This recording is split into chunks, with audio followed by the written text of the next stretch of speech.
magandang araw sa inyong lahat, magandang gabi, magandang hapon, magandang tanghali, magandang araw sa inyong lahat sa mga naroon. Magandang araw sa inyong lahat. Muli na naman tayo mag-update dito sa ating Dolomite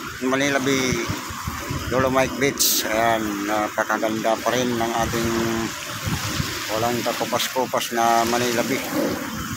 Matagal-tagal din tayo nakakapag-update dito sa Manila Beach dahil tayo nagbakasyon sa Leyte, sa Bisaya, kaya matagal din tayo din nakapag-update. Kaya ngayon na naman tayo mag-update dito sa Dolomite Beach, Manila Bay. Ayan o, napaganda.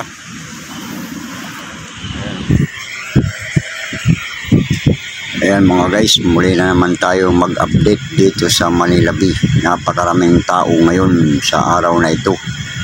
At saka ang oras natin ngayon ay bandang hapon na, kaya marami ng mga namamasyal dito ngayon. Marami ng mga tao dahil oras na ng pasyal at hapon na, malamig na ang panahon, palubog na ang araw, kaya marami na ang mga tao dito sa Manila Bay, Dolomite Beach. Kaya itong ating natin sa pag-update sa Manila Beach bandang hapon, sapagkat pagkatanghali walang masyadong mga tao dito. Ilan lang makikita mong tao pagkahapon, marami na. Ayan, siksikan na mga tao dito pag bandang hapon. Kaya ito ang pinakamagandang update natin, kasi mayroon tayong update na tanghali, kaya di natin mapakita ang mga tao kung marami ba, kasi ilan lang ang mga tao. Kaya ito ngayon, marami ngayon ang tao dito sa Manila Bay at punuan na, at marami pang dumarating, sapagkat bandang hapon talaga ang maraming namamasyal dito. Pero pag tanghaling tapat, bibihira kasi sobrang init ang araw. Kaya ayun, marami pang mga dumarating. Kaya mga dumarating na mga namamasyal, sapagkat bandang hapon na at palubog lang ating haring araw. Ayan, napakaganda ng kulay, dilaw na dilaw ang kulay ng ating Manila Bay, sapagkat palubog na ang araw at mga lapit ng lumubog. Kunti na lang, lulubog na ang ating araw. Kaya dito na sisilaw tayo na ng kulay gintong kulay, sapagkat marami ang sikat ng araw sa lahat ng mga bagay na ating pangyayari, sapagkat maraming ang nag-aabang sa paglubog ng araw. Yan, kaya maraming tao ngayon at malamig na, hindi na mainit ang sikat ng araw, kaya marami nang pumapasok dito at tuloy-tuloy na pagdating ng mga tao. Kaya ito ang ating muling update. Napakarami ng tao dito sa Manila Bay, sapagkat napakalinis sa ngayon na wala ng mga basura, sapagkat wala pang bagyo.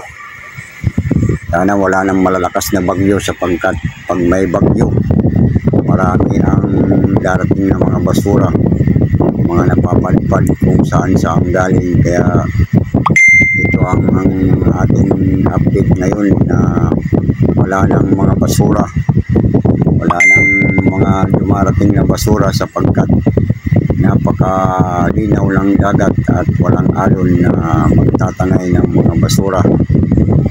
Kaya pagkatagulan, maasahan natin na may bagyo-bagyo at marami na naman ang mga darating dito na basura. Kaya yan ang ating inaasahan. Kaya sa ngayon ay ang dagsa ngayon ay maraming tao, maraming namamasyal, kaya napakaganda ng lugar na yun. Ayan, punong-puno ng mga tao ng ating Manila Bay. Kaya maganda ang ating update ngayon, sapagkat tunay nga na napakalinis na ng ating Manila Bay. Kaya dinadayo ng mga tao kung saan-saan nang gagaling saan lugar na pinanggagalingan nila na namamasyal dito. At iba naman ay pabalik-balik na lang dito sapagkat napakaganda ng simoy ng hangin dito at napakalamig. Lalo na bandang hapon na maganda ang malamig at maganda ang simoy ng hangin dito. Ayan, napakalinaw ng mga iba gustong-gusto na maglublob eh. Kaya bawal lang, pati yung mga bata, ayan gustong-gusto na magtimpa sa ayan ayan, yung mga bata gustong-gusto na maglaro sa tubig. Kaya lang bawal kasi pagka naligo dyan, pinagbabawal pa rin. Kaya ayan, nandyan lang sila sa tabi, sausaw lang ng mga paa. Ayan, ang daming tao. Kaya kanya-kanyang video, kanya-kanyang picture. Kaya napakaganda na ng lugar. At hindi na ito babalik pa sa dati. Naway wala nang magtatapon ng mga basura sapagkat pagka marami magtatapon ng basura, tiyak marami na ang madarating na mga basura. Yung mga isang kanta mga basura na maraming dumarating sapagkat kung saan galing na lugar. Ayan, marami ang mga nagbibideo at nagpipicture-picture sapagkat mamamangha ka sa ganda ng akala mo nasa Boracay ka na pag nandito ka sa Manila Bay. Ayun parang nasa Boracay ka lang napakaputi ng buhangin at malinis. Ayan walang bahid dumi.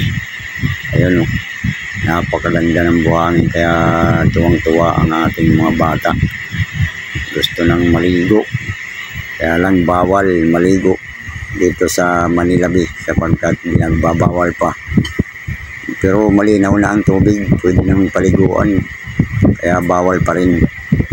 Iniiwasan kasi yung siyempre kahit papano, kahit malinis na yan, iniiwasan pa rin yung mga dapat mangyari. Kaya bawal munang maligo at magtimpas maligo dito sa Manila Bay. Kaya yun, ayan, tuloy-tuloy tayo sa natin dito, pag-update. At napakalinaw ng tubig at palubog ng araw.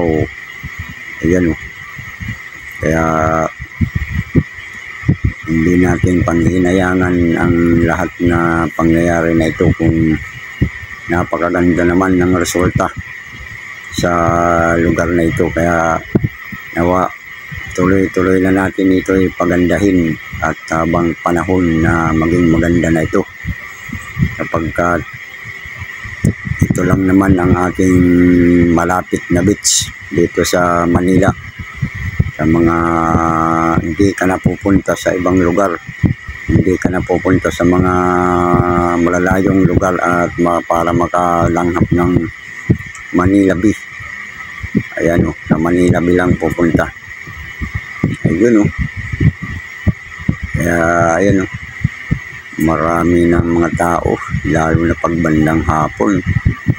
Ito talagang oras ng mga namamasyal yung bandang hapon kasi hindi natirik ang araw, malamig na. Kaya patuloy pa rin ang pagpasok ng mga tao sa entrance. Kaya tuloy-tuloy na parami ng parami hanggat lumubog na ang araw. Ayan, palubog na ang araw. Ayan, malapit na siyang lumubog. Kunting-kunti na lang, lulubog na. Kunting-kunti na lang yan, lulubog na siya. Kaya patuloy tayong mag-update sa inyong lahat mga guys. At napakaganda ng Manila Bay. Kaya maraming salamat sa inyo sa pagnunood sa video na ito. At ayan malapit na siyang lumubog. Napakaganda ng kulay, sari-saring kulay ang ating makikita. Kaya napakaganda ng tanawin at maraming tao. Kaya hindi natin panghinayangan na pumunta dito sapagkat parang masisiyahan ka rito pag nandito ka sa Manila Bay. Kaya tuloy-tuloy tayong pasyalan ang lugar na ito. para matunghayan natin na napakaganda na talaga ng lugar na ito, lalo na sa oras na ito na marami na ang nagpupuntahan sapagkat malamig-lamig na ang panahon at wala nang tirik na araw. Pagkatanghali kasi tirik ang araw, wala kang masisilungan dito, talagang open talaga ito, walang mga puno. Kaya pag bandang hapon na hindi na masyadong mainit, yun, marami na ng tao. Kaya ayan, tuloy-tuloy lang natin na pasyalan ang lugar na ito. Okay, so Manila Bay.